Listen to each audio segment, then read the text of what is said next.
What is going on, ladies and gentlemen? It's your boy T back with another video. I'm going to react to why so many CEOs are from India. That is a question that everybody has, but we all know that Indians got the brains, and they know how to maneuver their ways in the business sector, the business industry, and all that. So let's check it out. Make sure to tell me what you guys think. Give me more videos to check in the comment section. Check me out on Instagram right over there. And yeah, that's it, man. Much love. Let's get it. Google, Adobe, Microsoft, and IBM are all run by people who grew up in India. The latest to join these ranks is Twitter CEO Parag Agrawal, who took over from Jack Dorsey. People originally from India make up 1% of the total US population, yet about 6% of Silicon Valley's workforce. So why are there so many tech CEOs who hail from India?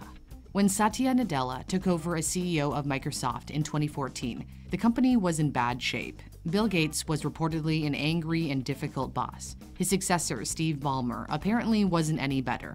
Microsoft was also a dinosaur. It had failed to innovate. For example, it lost the smartphone battle to Apple. Along comes Nadella, an engineer who rose through the ranks of Microsoft to become the CEO. Nadella changed the culture of the company. He made it clear anger and yelling weren't welcome. He also sought to make Microsoft relevant. We now need to make Microsoft thrive in a mobile-first and a cloud-first world. Under his direction, Microsoft moved its software to non-Windows devices and expanded its cloud business, Azure. That innovative spirit of problem-solving was bred in his native country. India is home to nearly 1.4 billion people.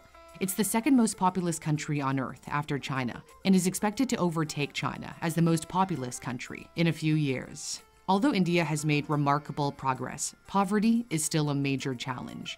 Nearly a quarter of the population lives below the poverty line of $1.90 a day, according to the United Nations Development Program. They face corruption, poor infrastructure, and limited opportunities. So they learn to be resilient, adapt, and overcome endless obstacles. This leads them to be problem solvers, a key asset in any corporation. That's true. Sundar Pichai has had to solve many problems after taking over at the helm of Google in 2015. At a time when big tech is being scrutinized over the power they hold, he became the archetype of a kinder, calmer, gentler leader in tech. Pichai earned an engineering degree at one of the Indian Institutes of Technology. The IITs are kind of like the Indian equivalent of MIT, with an even lower acceptance rate, reportedly of 1 or 2%. After Pichai graduated, his ticket to America came in the form of a master's at Stanford. Going to a top grad school in the States is how many Indians land up in the land of opportunity. They appear to follow this well-trodden path. They did their undergrad at a great school in India, got a master's in the US, where they studied STEM, science, technology, engineering, and mathematics. More than half of all international students in America pursued a STEM degree in the past academic year. American immigration favors people with specialized skills. After Pichai graduated, he went on an H-1B visa to work at consulting firm McKinsey.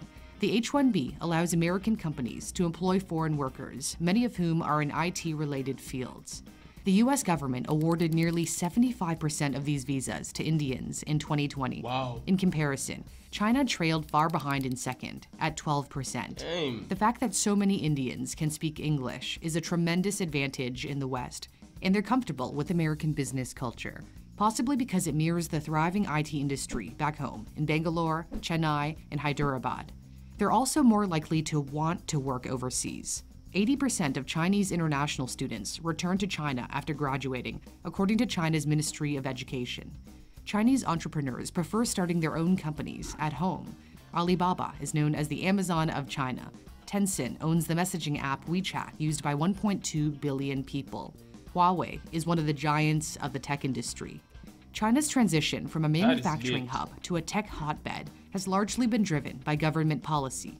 In the late 70s, Chinese leader Deng Xiaoping encouraged foreign businesses to set up offices in China, which fostered a startup environment. On the other hand, India has a problem of too much talent leaving the country for good. It has the highest number of migrants living abroad, at 17.5 million, according to the UN.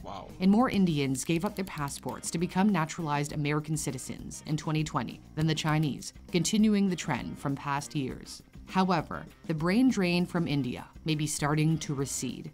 An increasing number of homegrown Indian startups are becoming unicorns, meaning the companies are valued at $1 billion or more. The data platform Traction tells Newsthink India created 47 unicorns in 2021, a significant jump from the 17 in 2020, and even less in years past. The tech ecosystem is being bolstered by powerful investment firms such as SoftBank that have been pumping money into Indian startups. This is so late, but in order to honestly. entice more people to remain in their native country, salaries will have to catch up with those in the West. The average American tech worker earns around $98,000 a year, according to the online recruiting platform Dice.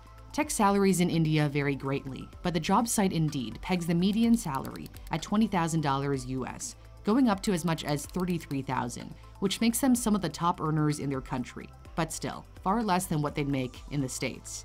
As salaries grow along with India's startup boom, this could have implications for the number of exceptional individuals desiring to move abroad. The one thing that the CEOs of tech giants have in common is their strong background in engineering.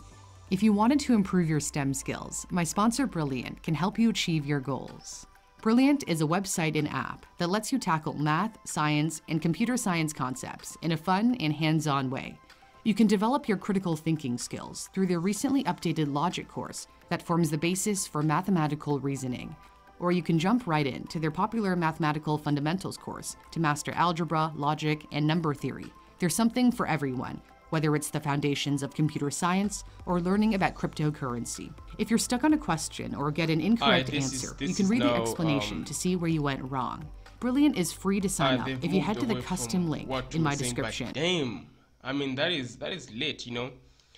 As I've said, it's all centered on these Indians being very clever, you know, like their minds, man, they know what they're doing, they so for like greater heights and all that, you know. And as you've seen that they all studied STEM, which is, they said, you know, technology, science, physics, maths, and all that, you know. And they're better. When they go there, they even get better than everybody else, even the people that are in that country. That is crazy. That is madness, you know.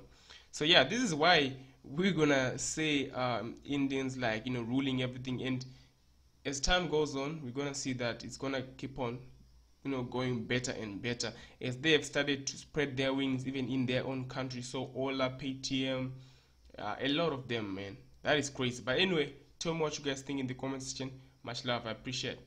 Peace.